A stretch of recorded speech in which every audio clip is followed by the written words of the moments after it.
Olá, tudo bem com você? Sou o professor Hernani Freitas, professor de História, e eu gostaria de falar com você hoje sobre o imperialismo, né?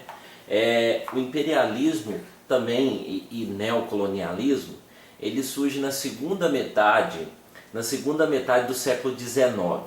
Os países europeus, a Inglaterra, a França, a Alemanha, a Bélgica e a Itália, eram considerados grandes potências industriais. Na América eram os Estados Unidos, ou seja, na América do Norte, nos Estados Unidos da América, que apresentavam um grande desenvolvimento no campo industrial. Todos esses países exerceram atitudes imperialistas, pois estavam interessados em formar grandes impérios econômicos, levando as suas áreas de influência para os outros continentes. Esses países de primeiro mundo, né, que eu já falei com vocês, a Inglaterra, a França, a Alemanha, a Bélgica, a Itália e os Estados Unidos da América, eles estavam muito pouco se preocupando com as pessoas. Eles estavam preocupando em exercer o seu poder de influência, em exercer o seu poder sobre as pessoas e garantir a lucratividade, né? Com o objetivo de aumentar a margem de lucro e conseguir um custo consideravelmente baixo nos seus produtos. Quer dizer, eles queriam adquirir espaço, eles estavam buscando poder de influência, eles estavam buscando poder para poder vender os seus produtos baixos, usufruindo dos países mais pobres, né? Dos países mais pobres, desculpa, principalmente da África, da Ásia, da Oceania, já que nós já tínhamos tido a independência da América Espanhola, né? Já que a Espanha e Portugal já tinha colonizado ou usufruído das benesses, das matérias-primas, das riquezas que tinha acontecido na América Latina, na América Espanhola, não é verdade? Os países realmente queriam, o que os países realmente queriam era reconhecimento industrial internacional. E para isso foram em busca de locais onde pudessem encontrar matérias-primas, né? Matérias-primas e fontes de energia. Os países escolhidos foram colonizados e seus povos desrespeitados. Um exemplo desse desrespeito culminante, né, foi a dominação neocolonialista, quando os países europeus dividiram entre si os territórios africano e asiático, sem sequer levar em conta as diferenças étnicas, culturais, a religião, aquilo que as pessoas podiam, como as pessoas viviam. Eles queriam lucratividade. E daí, você vê aí no vídeo, as marcas das principais empresas, né, das principais empresas que dominam o mundo e que são marca de imperialismo, né? Coca-Cola, a Pepsi, né? A Kellogg's, a Mars, a P&G, a Nestlé, a Johnson Johnson, a Quaker, né? E várias outras empresas que vão se ramificando em outros nomes nos outros países e levando um imperialismo. De certa forma, quando você sai da sua casa, você vai fazer um lanchinho, você vai comer um fast food, né? Você está participando desse imperialismo, por exemplo, McDonald's e algumas outras coisas. Isso é típico dos americanos, né? Então você tem aí a divisão da África, né? Dividido aí pela Espanha, Portugal, Itália, Bélgica, a França, a Holanda e outros países, né? Como se os africanos não tivessem cultura, como se os africanos não fossem organizados, como se os africanos não tivessem condições de ter sua própria cultura. Então cada um pegou um bolo, cada um pega uma parte dessa como que eu posso dizer? Cada um pega uma parte dessa África, né? E vai buscando colocar o seu imperialismo, muitas vezes com o exército, nem sempre comercialmente, né? E esses países não estavam nem um pouco preocupados em lidar com as pessoas, em ajudar a vida das pessoas. Muito pelo contrário, eles queriam só lucratividade e o reconhecimento industrial e comercial, né?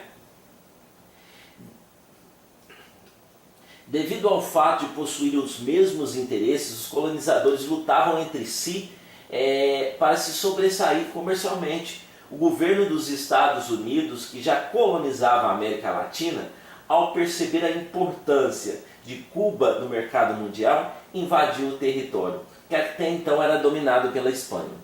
Após esse confronto, as tropas espanholas tiveram que ceder lugar às tropas norte-americanas. Em 1898, as tropas espanholas foram novamente vencidas,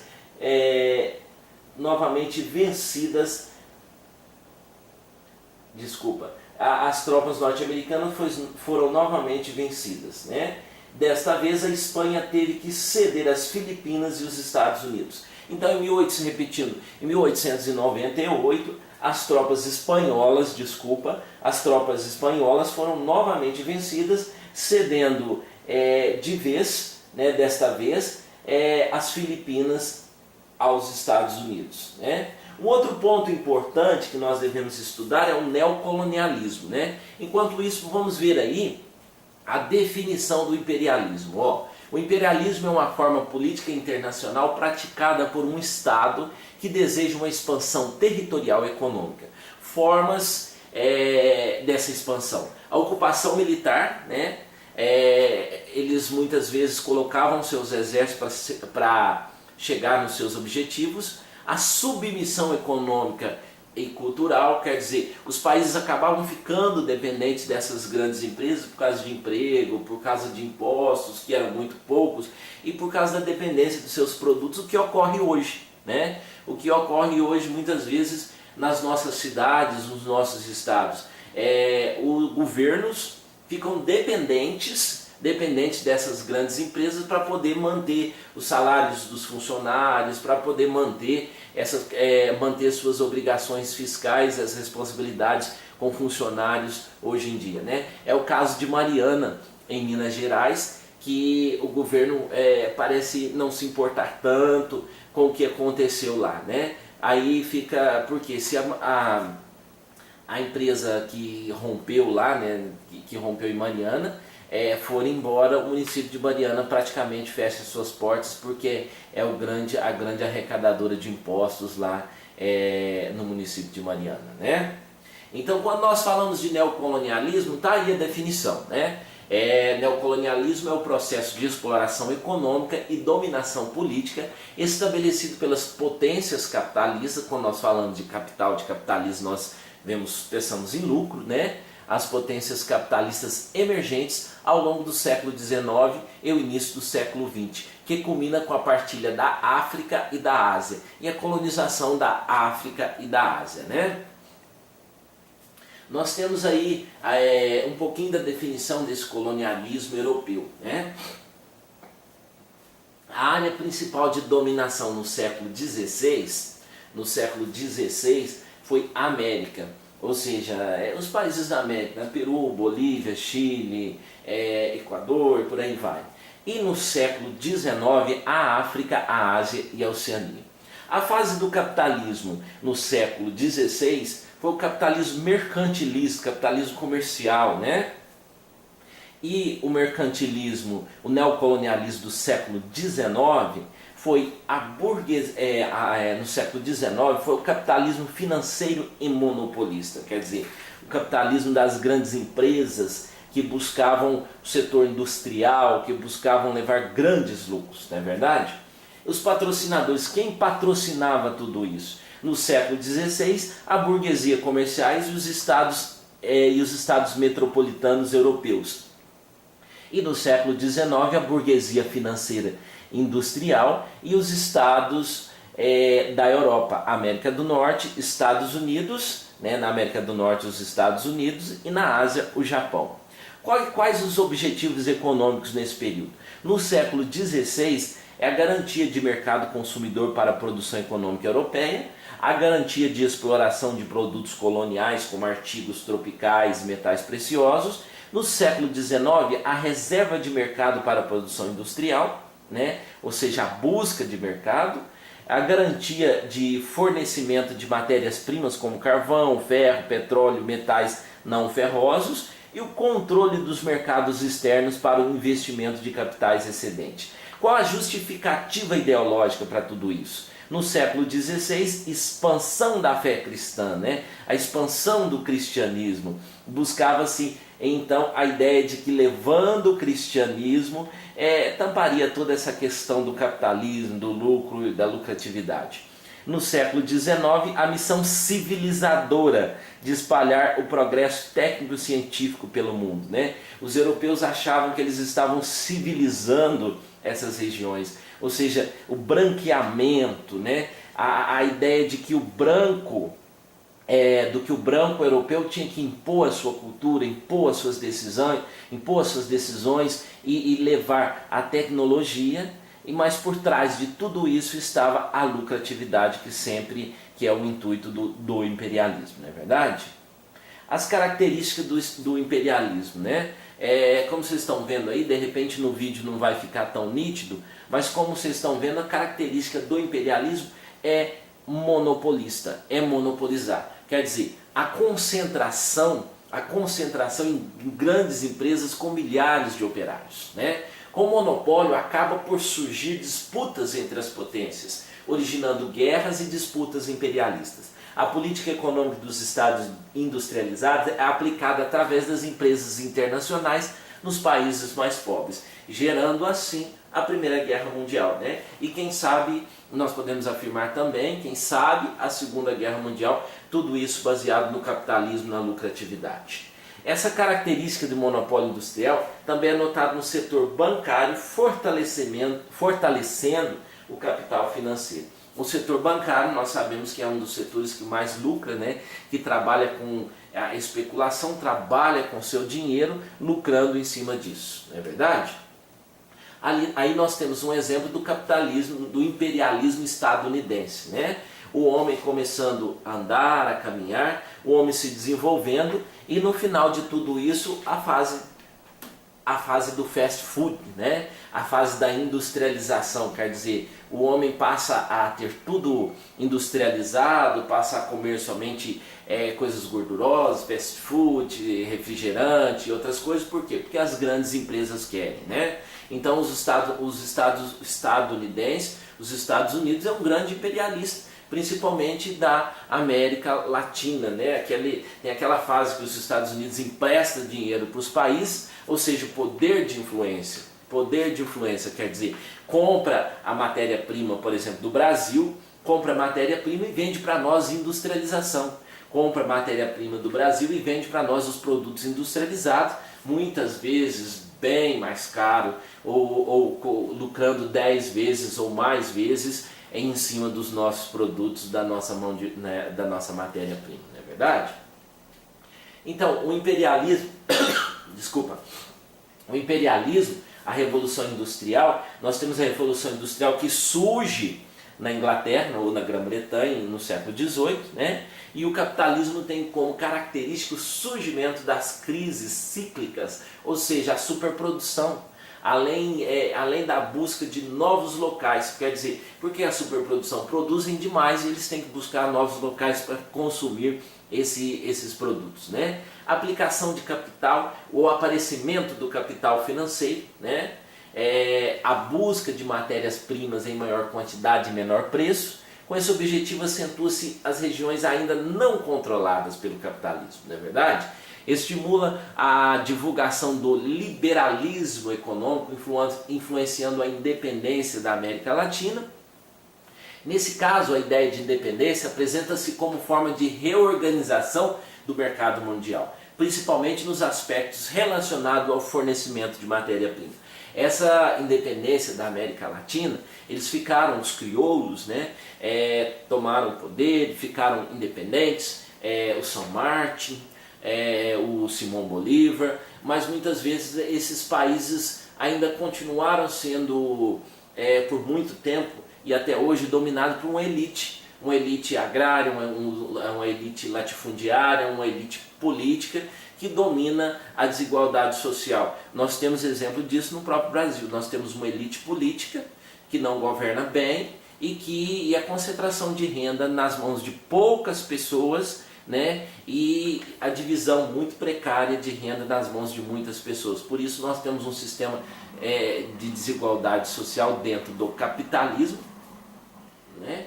Dentro do capitalismo e dentro do capitalismo e dentro do próprio Brasil, que nós podemos dizer, né? Aí nós temos um organogramazinho aí, o imperialismo, né? Que gera a partir do capitalismo. O capitalismo gera apenas dinheiro, né? Gera dinheiro, eles querem, o capitalismo quer dinheiro, lucratividade, busca como que eu posso dizer, busca de lucratividade sem pensar na cultura, na vida das pessoas. A produção industrial, que vem do capitalismo, que vem do dinheiro, né, que querem vender seus produtos acima de qualquer coisa, e causada pela revolução industrial, que retorna de novo no capitalismo. Então quer dizer, tudo isso está interligado. Capitalismo, imperialismo, capitalismo, dinheiro, produção industrial, causada tudo pela revolução industrial, que é vender os seus produtos às grandes empresas e ter lucratividade, né? A definição do imperialismo e neocolonialismo hoje na idade contemporânea. A definição é o domínio de vastas áreas do planeta por parte das nações, né? Nós temos as nações industrializadas aí, a Inglaterra, a França, a Holanda, a Bélgica, a Alemanha, a Itália, o Japão, os Estados Unidos e a Rússia. E a África e a Ásia, aonde fica? A África e a Ásia no neocolonialismo, né? Recolonizado. E a América, o imperialismo, quer dizer, ditar as ordens, poder de influência, emprestar dinheiro que eles nunca vão conseguir pagar e por aí vai. As justificativas de tudo isso: busca de matéria-prima, né? Conquista de novos mercados consumidores, aqueles que consumam seus produtos, acomodação de excedentes populacionais, né? E estruturação de bases estratégicas, neutralizando a concorrência. As grandes empresas neutralizando a concorrência, né? A chamada missão civilizadora, que eu já falei para vocês lá no começo, né? A forte industrialização, as conquistas econômicas e organização política social na Europa no decorrer do século XIX, né? Levou os europeus à crença de que haviam atingido o topo da civilização. A ideia está ligada a uma visão eurocêntrica, né? A Europa como centro de tudo, como centro do mundo, que coloca a cultura europeia como superior às outras culturas ao redor do planeta, gerando isso o racismo, gerando isso a omissão das outras culturas. Alguns países imperialistas dizem que a conquista e a exploração de territórios na África, na Ásia, fazem parte de uma missão civilizadora, ou seja, o fardo do homem branco era levar aquelas regiões a cultura e progresso dos europeus, né? O homem branco ditando suas regras, o homem branco produzindo racismo, produzindo o europeu como sendo um homem dono da razão, dono da verdade, dono de tudo isso, e nós sabemos que não é verdade. E no Brasil é um país que realmente não pode ter racismo. Por quê? Porque nós somos uma nação misturada, nós não temos raça pura, não é verdade? De certa forma, a missão civilizadora está vinculada à teoria do darwinismo social, ou seja, baseado nas ideias de Charles Darwin, né, sobre a evolução, aplicada à sociedade. Essa teoria dizia que haviam povos mais ou menos evoluídos, né? Isso é um absurdo. E vale ressaltar, no geral, que o objetivo dos países imperialistas não era civilizar, mas obter vantagens econômicas com a exploração dos africanos e dos asiáticos. Repetindo, vale ressaltar que o objetivo dos países imperialistas não era civilizar, mas obter vantagens econômicas com a exploração dos países asiáticos. Nós temos aí uma imagem, né, legal, uma imagem interessante, que mostra os países do meu lado direito, mostra os países, os tanques de guerra, né, os países imperialistas, passando por cima das culturas dos índios, dos negros, as culturas daqueles que acreditavam na religião.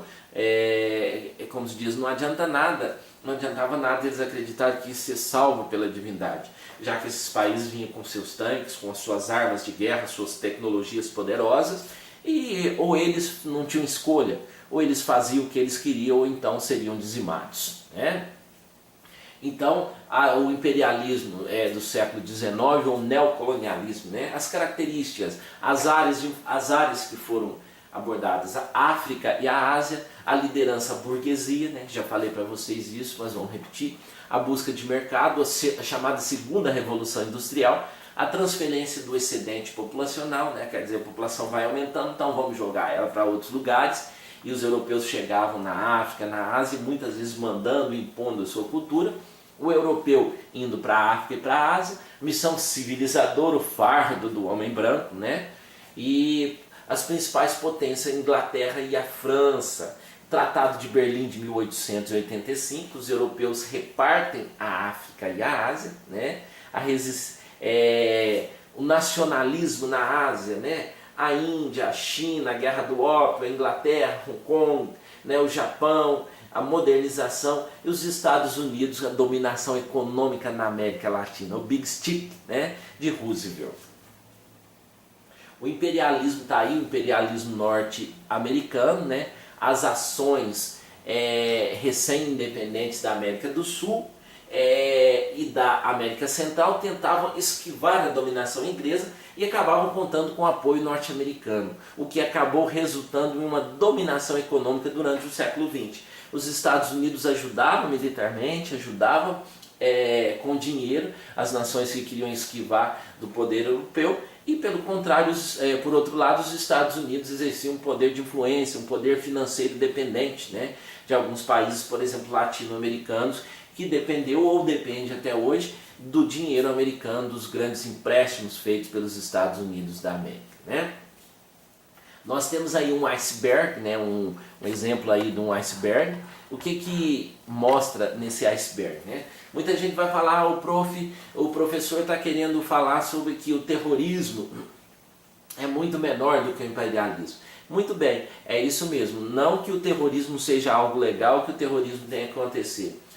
Por favor, não coloque palavras na minha boca, né, como se diz. O terrorismo é um mal que assola a nossa atualidade, né? Porém, o terrorismo é muito menor do que esse imperialismo causou. O terrorismo é muito menor do que os Estados Unidos, do que os países imperialistas, Inglaterra, Alemanha e outros países causaram. Nesse iceberg aí vocês estão vendo, né? O terrorismo seria a ponta do iceberg e o imperialismo seria todo o iceberg, quase todo o iceberg. Então, os países que hoje ditam as regras, que falam, que dizem que eles querem a paz, eles querem fazer um país humano, mais fraterno, mais justo para as pessoas, mais seguro, o país da liberdade, né, que é os Estados Unidos, muitas vezes eles causaram muita morte, fizeram muitas coisas fizeram muitas coisas através do imperialismo, ocultando culturas, acabando com culturas, impondo a cultura do homem branco, impondo o cristianismo e por aí vai. Então o terrorismo é sim ruim, não deve ser praticado, né? Porém o imperialismo foi muito mais forte, foi muito mais desastroso para o mundo do que o próprio imperialismo, né? Concluindo aí a nossa explicação, né, nossa aulinha de hoje, pode-se afirmar que os colonialistas do século XIX só se interessavam pelo lucro que eles obtinham através do trabalho que os habitantes das colônias prestavam para eles. Eles não se importavam com as condições de trabalho e tampouco com os nativos, com que os nativos iriam ou não sobreviver a essa exploração desumana e capitalista. Foi somente no século XX que as colônias conseguiram suas independências, porém herdaram, né, dos europeus uma série de conflitos, países marcados pela exploração, pelo subdesenvolvimento, pelas dificuldades políticas, né? Então, quer dizer, eles ajudaram na independência, mas deixaram um rastro aí de morte, deixaram um rastro de subdesenvolvimento, de exploração, que continua acontecendo até hoje nos países pobres, através das grandes empresas, das grandes indústrias, né, que obtêm o lucro, que pega a matéria-prima, exporta seus produtos, e muitas vezes os países ficam dependentes do emprego, né? Então, queridos, foi isso, né? Foi isso que eu queria passar para vocês. Espero que tenha ajudado. Se você gostou aí da explicação, né? Se você gostou aí um pouquinho da nossa aulinha, curte aí, compartilha, comente, né? E vamos lá. Um abraço para você, até a próxima. Aquele abraço, professor Hernani Freitas.